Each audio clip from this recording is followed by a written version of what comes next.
ಅರಸರುಗಳ ಮೊದಲನೆಯ ಗ್ರಂಥ ಅಧ್ಯಾಯ 1. ಅರಸ ದಾವೀದನು ಹಣ್ಣು ಮುದುಕನಾದ. ಎಷ್ಟು ಕಂಬಳಿಗಳನ್ನು ಹೊದಿಸಿದರೂ ಅವನಿಗೆ ಬೆಚ್ಚಗಾಗುತ್ತಿರಲಿಲ್ಲ. ಆದುದರಿಂದ ಅವನ ಸೇವಕರು, ಒಡೆಯರೇ, ಅರಸರೇ, ತಮ್ಮ ಸನ್ನಿಧಿಯಲ್ಲಿದ್ದುಕೊಂಡು ತಮಗೆ ಶುಶ್ರೂಷೆ ಮಾಡಲು ಒಬ್ಬ ಕನ್ನಿಕೆಯನ್ನು ಹುಡುಕಬೇಕಾಗಿದೆ. ಆಕೆ ನಮ್ಮ ಒಡೆಯರೂ ಅರಸರೂ ಆದ ತಮ್ಮ ಮಗ್ಗುಲಲ್ಲೇ ಮಲಗಿ ತಮ್ಮನ್ನು ಬೆಚ್ಚಗಿರಿಸುವಳು ಎಂದು ಹೇಳಿದರು. ಅದರಂತೆಯೇ ಇಸ್ರಾಯೇಲರ ಪ್ರಾಂತ್ಯಗಳಲ್ಲೆಲ್ಲ ಅತಿ ಸುಂದರಿಯಾದ ಒಬ್ಬ ಹುಡುಗಿಯನ್ನು ಹುಡುಕುವುದಕ್ಕೆ ಹೋದರು. ಶೋನೇಮ್ ಊರಿನ ಅಬೀಷಗ್ ಎಂಬುವವಳನ್ನು ಕಂಡುಹಿಡಿದು ಆಕೆಯನ್ನು ಅರಸನ ಬಳಿಗೆ ಕರೆದುಕೊಂಡು ಬಂದರು. ಬಹಳ ಚೆಲುವೆ ಆದ ಈಕೆ ಅರಸನನ್ನು ಶುಶ್ರೂಷೆ ಮಾಡುವ ದಾದಿಯಾದಳು. ಆದರೆ ಅರಸ ಅಬೀಷಗಳನ್ನು ಕೂಡಲಿಲ್ಲ. ಈಗಾಗಲೇ ಅಬ್ಷಾಲೋಮನು ಸತ್ತು ಹೋಗಿದ್ದನು. ದಾವೀದನಿಗೆ ಹಗ್ಗೀತಳಲ್ಲಿ ಹುಟ್ಟಿದ ಅದೋನಿಯನೇ ಜೀವದಿಂದ ಉಳಿದವರಲ್ಲಿ ಹಿರಿಯ ಮಗ. ಅವನು ಬಹಳ ಸುಂದರನು. ದಾವೀದನು ಯಾವುದೇ ವಿಷಯದಲ್ಲಿ ಅವನನ್ನು ಎಂದೂ ಗದರಿಸಿರಲಿಲ್ಲ. ತಾನೇ ರಾಜನಾಗಬೇಕೆಂಬ ಆಕಾಂಕ್ಷೆ ಅವನದು ಎಂದೇ ತನಗೋಸ್ಕರ ರಥಾಶ್ವಗಳನ್ನೂ ಹಾಗೂ 50 ಮಂದಿ ಬೆಂಗಾವಲಿಗರನ್ನು ನೇಮಿಸಿಕೊಂಡಿದ್ದನು. ಜೆರುಯಳ ಮಗ ಯೋವಾಬನನ್ನು ಯಾಜಕ ಎಬ್ಯಾತಾರನನ್ನು ತನ್ನ ಕಡೆಗೆ ಒಲಿಸಿಕೊಂಡಿದ್ದನು. ಇವರು ಅವನಿಗೆ ಬೆಂಬಲ ವ್ಯಕ್ತಪಡಿಸಿದ್ದರು. ಆದರೆ ಯಾಜಕ ಚಾದೋಕ್, ಯೆಹೋಯಾದಾವನ ಮಗ ಬೆನಾಯ, ಪ್ರವಾದಿ ನಾತಾನ್, ಶಿಮ್ಮಿ, ರೇಗಿ ಎಂಬುವವರು ದಾವೀದನ ವಿಶೇಷ ಕಾವಲಾಳುಗಳು ಅದೋನಿಯನ್ನು ಬೆಂಬಲಿಸಿರಲಿಲ್ಲ. ಒಮ್ಮೆ ಅದೋನಿಯನು ರೋಗೆಲ್ ಬುಗ್ಗೆಯ ಬಳಿಯಲ್ಲಿರುವ ಜೋಹೆಲೆತ್ ಬಂಡೆಯ ಮೇಲೆ ಕುರಿ, ಹೋರಿ ಮೊದಲಾದ ಕೊಬ್ಬಿದ ಪಶುಗಳನ್ನು ಬಲಿದಾನ ಮಾಡಿಸಿದನು. ಅರಸುಕುಮಾರರಾದ ತನ್ನ ಸಹೋದರರನ್ನೂ ಹಾಗೂ ಆಸ್ಥಾನದ ಎಲ್ಲ ಯಹೂದ್ಯ ಅಧಿಕಾರಿಗಳನ್ನು ಔತಣಕ್ಕೆ ಆಮಂತ್ರಿಸಿದನು. ಆದರೆ ಪ್ರವಾದಿ ನಾತಾನನನ್ನಾಗಲಿ ಬೆನಾಯನನ್ನಾಗಲಿ ವಿಶೇಷ ಕಾವಲಾಳುಗಳನ್ನಾಗಲಿ ತಮ್ಮನಾದ ಸೊಲೊಮೋನನನ್ನಾಗಲಿ ಕರೆಯಲಿಲ್ಲ. ಆಗ ನಾತಾನನು ಸೊಲೊಮೋನನ ತಾಯಿಯಾದ ಬೆತ್ಷೆಬೆಗೆ, ಹಗ್ಗೀತಳ ಮಗ ಅದೋನಿಯನು ನಮ್ಮ ಒಡೆಯ ದಾವೀದರಿಗೆ ತಿಳಿಯದೆಯೇ ಅರಸನಾದನೆಂಬುದನ್ನು ನೀನು ಕೇಳಿರಬೇಕಲ್ಲವೇ? ಈಗ ನಿನ್ನ ಮತ್ತು ನಿನ್ನ ಮಗ ಸೊಲೊಮೋನನ ಜೀವವನ್ನು ಉಳಿಸಿಕೊಳ್ಳಬೇಕಾದರೆ ನನ್ನ ಆಲೋಚನೆಗಳನ್ನು ಕೇಳು. ನೀನು ಅರಸ ದಾವೀದನ ಬಳಿಗೆ ಹೋಗಿ, ನನ್ನ ಒಡೆಯರಾದ ಅರಸರು ತಮ್ಮ ತರುವಾಯ ನನ್ನ ಮಗನಾದ ಸೊಲೊಮೋನನೇ ಆಳಬೇಕು, ಅವನೇ ತಮ್ಮ ಸಿಂಹಾಸನದ ಮೇಲೆ ಕುಳಿತುಕೊಳ್ಳಬೇಕು ಎಂದು ತಮ್ಮ ದಾಸಿಯಾದ ನನಗೆ ಪ್ರಮಾಣ ಮಾಡಿ ಹೇಳಿದಿರಲ್ಲವೇ? ಹೀಗಿದ್ದ ಮೇಲೆ ಅದೋನಿಯನು ಅರಸನಾದುದು ಹೇಗೆ ಎಂದು ಕೇಳು. ನೀನು ಅರಸನೊಡನೆ ಮಾತನಾಡುತ್ತಿರುವಾಗ ನಾನೂ ಬಂದು ನಿನ್ನ ಮಾತು ಸತ್ಯವೆಂದು ಅನುಮೋದಿಸುವೆನು ಎಂದನು. ಅರಸನು ಬಹಳ ಮುದುಕನಾಗಿದ್ದರಿಂದ ಶೋನೋಮ್ಯಳಾದ ಅಬೀಷಗಳಿಂದ ಶುಶ್ರೂಷೆ ಪಡೆಯುತ್ತಾ ಒಳಗಿನ ಕೋಣೆಯಲ್ಲೇ ಇರುತ್ತಾ ಇದ್ದನು. ಬೆತ್ಷೆಬೆ ಅಲ್ಲಿಗೆ ಹೋಗಿ ಅರಸನಿಗೆ ಬಾಗಿ ನಮಸ್ಕರಿಸಿದಳು. ಅರಸನು, ಏನು, ನಿನಗೇನು ಬೇಕು ಎಂದು ಆಕೆಯನ್ನು ವಿಚಾರಿಸಿದನು.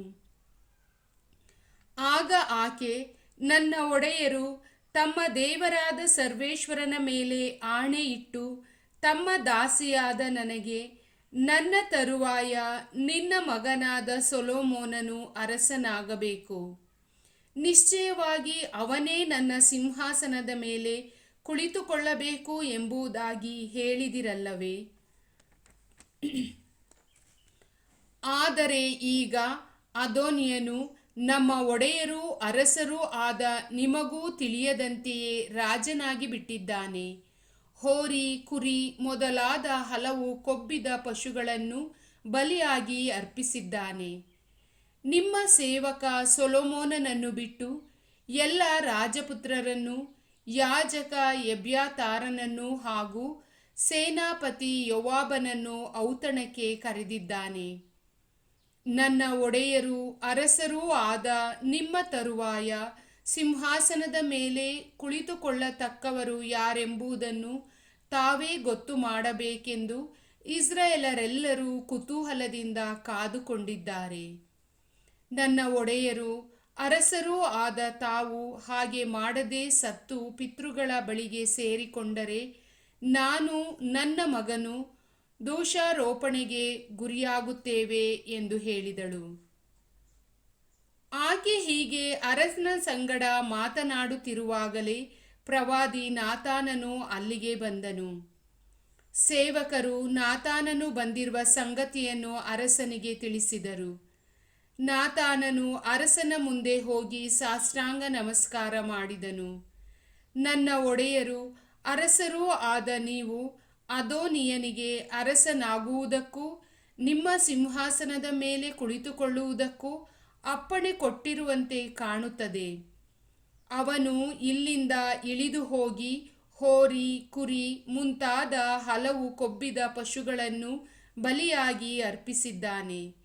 ರಾಜಪುತ್ರರೆಲ್ಲರನ್ನೂ, ಸೇನಾಪತಿಗಳನ್ನೂ ಹಾಗೂ ಯಾಜಕ ಎಬ್ಯಾತಾರನನ್ನು ಔತಣಕ್ಕೆ ಕರೆದಿದ್ದಾನೆ. ಅವರು ಅವನ ಪಂಕ್ತಿಯಲ್ಲೇ ಅನ್ನಪಾನಗಳನ್ನು ತೆಗೆದುಕೊಂಡು ಅರಸನಾದ ಅದೋನಿಯನು ಚಿರಂಜೀವಿಯಾಗಿರಲಿ ಎಂದು ಕೂಗುತ್ತಿದ್ದಾರೆ. ಆದರೆ ಅವನು ನಿಮ್ಮ ಸೇವಕನಾದ ನನ್ನನ್ನು, ಯಾಜಕ ಚಾದೋಕ್, ಯೆಹೋಯಾದಾವನ ಮಗ ಬೆನಾಯ ಎಂಬುವವರನ್ನೂ ಹಾಗೂ ನಿಮ್ಮ ಸೇವಕ ಸೊಲೊಮೋನನನ್ನು ಔತಣಕ್ಕೆ ಕರೆಯಲಿಲ್ಲ. ಈ ಕಾರ್ಯ ನಮ್ಮ ಒಡೆಯರು ಅರಸರೂ ಆದ ನಿಮ್ಮಿಂದಲೇ ನಡೆದಿರುವುದಾದರೆ ನಿಮ್ಮ ತರುವಾಯ ಸಿಂಹಾಸನದ ಮೇಲೆ ಕುಳಿತುಕೊಳ್ಳತಕ್ಕವರು ಯಾರೆಂಬುದನ್ನು ನಿಮ್ಮ ಸೇವಕನಾದ ನನಗೆ ತಿಳಿಸಬಾರದಿತ್ತೇ ಎಂದು ಹೇಳಿದನು. ಅರಸ ದಾವೀದನು ಬೆತ್ಷೆಬೆಯನ್ನು ಕರೆಯಬೇಕೆಂದು ಆಜ್ಞಾಪಿಸಿದನು. ಆಕೆ ಬಂದು ಅರಸನ ಮುಂದೆ ನಿಂತಳು. ಅರಸ ಆಕೆಗೆ, ನನ್ನ ಪ್ರಾಣವನ್ನು ಎಲ್ಲ ಇಕ್ಕಟ್ಟುಗಳಿಂದ ಬಿಡಿಸಿ ಕಾಪಾಡಿದ ಸರ್ವೇಶ್ವರನಾಣೆ, ನನ್ನ ತರುವಾಯ ನನ್ನ ಮಗ ಸೊಲೊಮೋನನೇ ಅರಸನಾಗಿ ನನ್ನ ಸಿಂಹಾಸನದ ಮೇಲೆ ಕುಳಿತುಕೊಳ್ಳಬೇಕು. ನಾನು ನಿನಗೆ ಇಸ್ರಾಯೇಲ್ ದೇವರಾದ ಸರ್ವೇಶ್ವರನ ಹೆಸರಿನಲ್ಲಿ ಮಾಡಿದ ಈ ಪ್ರಮಾಣವನ್ನು ಈ ದಿನವೇ ನೆರವೇರಿಸುತ್ತೇನೆ ಎಂದನು. ಆಗ ಬೆತ್ಷೆಬೆ ಅರಸನಿಗೆ ಸಾಷ್ಟಾಂಗ ನಮಸ್ಕಾರ ಮಾಡಿದಳು. ನನ್ನೊಡೆಯರಾದ ದಾವೀದರಸರು ಸುದೀರ್ಘ ಕಾಲ ಬಾಳಲಿ ಎಂದಳು. ಅನಂತರ ಅರಸ ದಾವೀದನು ತನ್ನ ಸೇವಕರಿಗೆ ಯಾಜಕ ಚಾದೋಕ್, ಪ್ರವಾದಿ ನಾತಾನ್ ಹಾಗೂ ಯೆಹೋಯಾದಾವನ ಮಗ ಬೆನಾಯ ಇವರನ್ನು ಕರೆಯಿರಿ ಎಂದು ಆಜ್ಞಾಪಿಸಿದನು.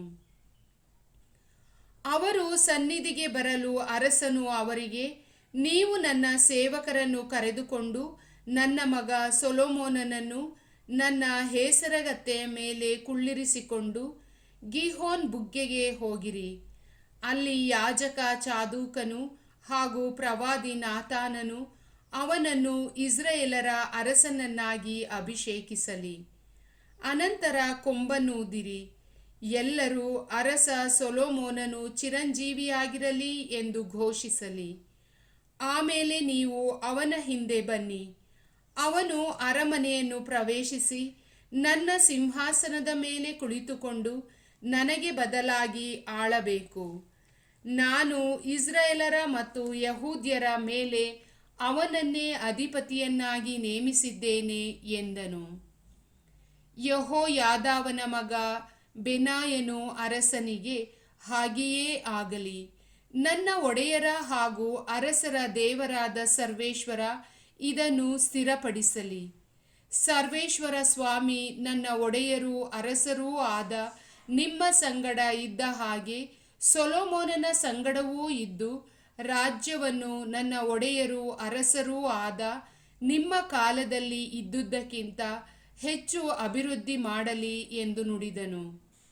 ಆಗ ಯಾಜಕ ಚಾದೋಕ್, ಪ್ರವಾದಿ ನಾತಾನ್ ಹಾಗೂ ಯೆಹೋಯಾದಾವನ ಮಗ ಬೆನಾಯ ಎಂಬುವರು ಕೆರತ್ಯ, ಪೆಲತ್ಯ ಎಂಬ ಕಾವಲು ದಂಡುಗಳನ್ನು ತೆಗೆದುಕೊಂಡು ಸೊಲೊಮೋನನನ್ನು ಅರಸ ದಾವೀದನ ಹೇಸರಗತ್ತೆಯ ಮೇಲೆ ಕುಳ್ಳರಿಸಿ ಗಿಹೋನಿಗೆ ಕರೆದುಕೊಂಡು ಹೋದರು. ಯಾಜಕ ಚಾದೋಕನು ದೇವದರ್ಶನದ ಗುಡಾರದಲ್ಲಿದ್ದ ಎಣ್ಣೆಯ ಕೊಂಬನ್ನು ತೆಗೆದುಕೊಂಡು ಸೊಲೊಮೋನನನ್ನು ಅಭಿಷೇಕಿಸಿದನು. ಕೂಡಲೇ ಕೊಂಬನ್ನೂದುತ್ತಾ ಜನರೆಲ್ಲರೂ ಅರಸನಾದ ಸೊಲೊಮೋನನು ಚಿರಂಜೀವಿಯಾಗಿರಲಿ ಎಂದು ಘೋಷಿಸಿದರು. ತರುವಾಯ ಅವರೆಲ್ಲರೂ ಅವನನ್ನು ಹಿಂಬಾಲಿಸಿ ಕೊಳಲೂದುತ್ತಾ ಹರ್ಷಾನಂದದಿಂದ ಆರ್ಭಟಿಸುತ್ತಾ ಹಿಂದಿರುಗಿ ಬಂದರು. ಅವರ ಜಯಕಾರದ ಕೂಗು ಭೂಮಿಯನ್ನೇ ನಡುಗಿಸುವಂತಿತ್ತು. ಅದೋನಿಯನು ಅವನ ಸಂಗಡ ಇದ್ದ ಅತಿಥಿಗಳು ಭೋಜನವನ್ನು ಮುಗಿಸುವಷ್ಟರಲ್ಲೇ ಅವರಿಗೆ ಈ ಆರ್ಭಟ ಕೇಳಿಸಿತು. ಕೊಂಬಿನ ಧ್ವನಿ ಕೇಳಿದಾಗ ಯೋವಾಬನು, ಪಟ್ಟಣದಲ್ಲಿ ಇಂಥ ಗದ್ದಲವೇಕೆ ಎಂದು ವಿಚಾರಿಸುತ್ತಿರುವಾಗಲೇ ಯಾಜಕ ಎಬ್ಯಾತಾರನ ಮಗ ಯೋನಾತಾನನು ಅಲ್ಲಿಗೆ ಬಂದನು. ಅದೋನಿಯನು ಅವನಿಗೆ, ನಿನ್ನಂಥ ಯೋಗ್ಯ ಪುರುಷ ಶುಭ ಸಮಾಚಾರವನ್ನೇ ತಂದಿರಬೇಕು, ಒಳಗೆ ಬಾ ಎಂದನು. ಯೋನಾತಾನನು, ಶುಭ ಸಮಾಚಾರವಲ್ಲ, ನನ್ನೊಡೆಯನೂ ಅರಸನೂ ಆದ ದಾವೀದನು ಸೊಲೊಮೋನನನ್ನು ಅರಸನನ್ನಾಗಿ ಮಾಡಿದ್ದಾನೆ.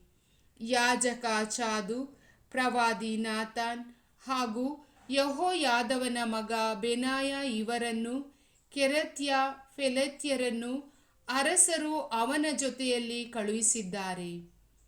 ಅವರು ಅವನನ್ನು ಅರಸನ ಹೇಸರಗತ್ತೆಯ ಮೇಲೆ ಕುಳ್ಳರಿಸಿದ್ದಾರೆ.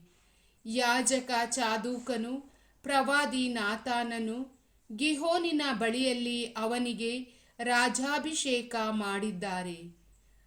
ಅಲ್ಲಿಂದ ಅವರು ಹರ್ಷಾನಂದದಿಂದ ಆರ್ಭಟಿಸುತ್ತಾ ಪಟ್ಟಣಕ್ಕೆ ಬಂದಿದ್ದಾರೆ. ಇದರಿಂದಲೇ ಪಟ್ಟಣದಲ್ಲಿ ಗದ್ದಲ ಉಂಟಾಗಿದೆ. ನೀವು ಕೇಳಿದ ಆರ್ಭಟವೂ ಇದೆ. ಇದಲ್ಲದೆ ಸೊಲೊಮೋನನು ರಾಜ್ಯ ಸಿಂಹಾಸನದ ಮೇಲೆ ಕುಳಿತುಕೊಂಡಿದ್ದಾನೆ. ಅರಸ ದಾವೀದನ ಸೇವಕರು ನಮ್ಮ ಒಡೆಯನೂ ಅರಸನೂ ಆದ ದಾವೀದನ ಮುಂದೆ ಬಂದು, ನಿಮ್ಮ ದೇವರು ನಿಮ್ಮ ಹೆಸರಿಗಿಂತಲೂ ಸೊಲೊಮೋನನ ಹೆಸರನ್ನು ಪ್ರಸಿದ್ಧಿಗೆ ತರಲಿ, ರಾಜ್ಯವನ್ನು ನಿಮ್ಮ ಕಾಲದಲ್ಲಿ ಇದ್ದುದಕ್ಕಿಂತ ಅವನ ಕಾಲದಲ್ಲಿ ಹೆಚ್ಚು ಅಭಿವೃದ್ಧಿಗೊಳಿಸಲಿ ಎಂದು ಅವನನ್ನು ಹರಸಿದ್ದಾರೆ. ಅರಸನು ತನ್ನ ಹಾಸಿಗೆಯ ಮೇಲೆ ಬಿದ್ದುಕೊಂಡು, ನಾನು ಕಣ್ಣಾರೆ ಕಾಣುವಂತೆ ಇಂದು ನನ್ನ ಸಿಂಹಾಸನಕ್ಕೆ ಒಬ್ಬ ಉತ್ತರಾಧಿಕಾರಿಯನ್ನು ದಯಪಾಲಿಸಿದ ಇಸ್ರಾಯೇಲ್ ದೇವರಾದ ಸರ್ವೇಶ್ವರನಿಗೆ ಸ್ತೋತ್ರವಾಗಲಿ ಎಂದು ಹೇಳಿದ್ದಾನೆ ಎಂದನು. ಆಗ ಅದೋನಿಯನಿಂದ ಔತಣಕ್ಕೆ ಆಮಂತ್ರಿತರಾಗಿದ್ದವರೆಲ್ಲರೂ ಭಯಪಟ್ಟು ತಮ್ಮ ತಮ್ಮ ಮನೆಗಳಿಗೆ ಹೊರಟು ಹೋದರು.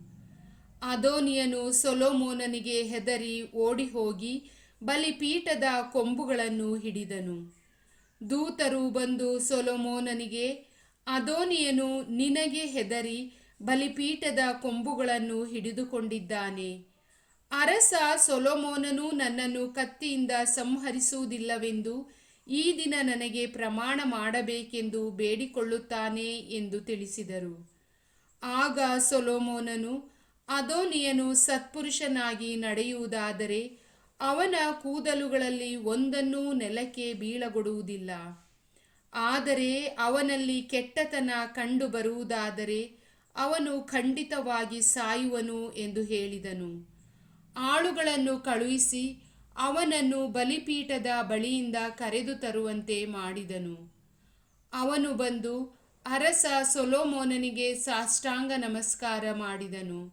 ಸೊಲೊಮೋನನು ಅವನಿಗೆ ಮನೆಗೆ ಹೋಗಲು ಅಪ್ಪಣೆ ಕೊಟ್ಟನು. ಪ್ರಭುವಿನ ವಾಕ್ಯ.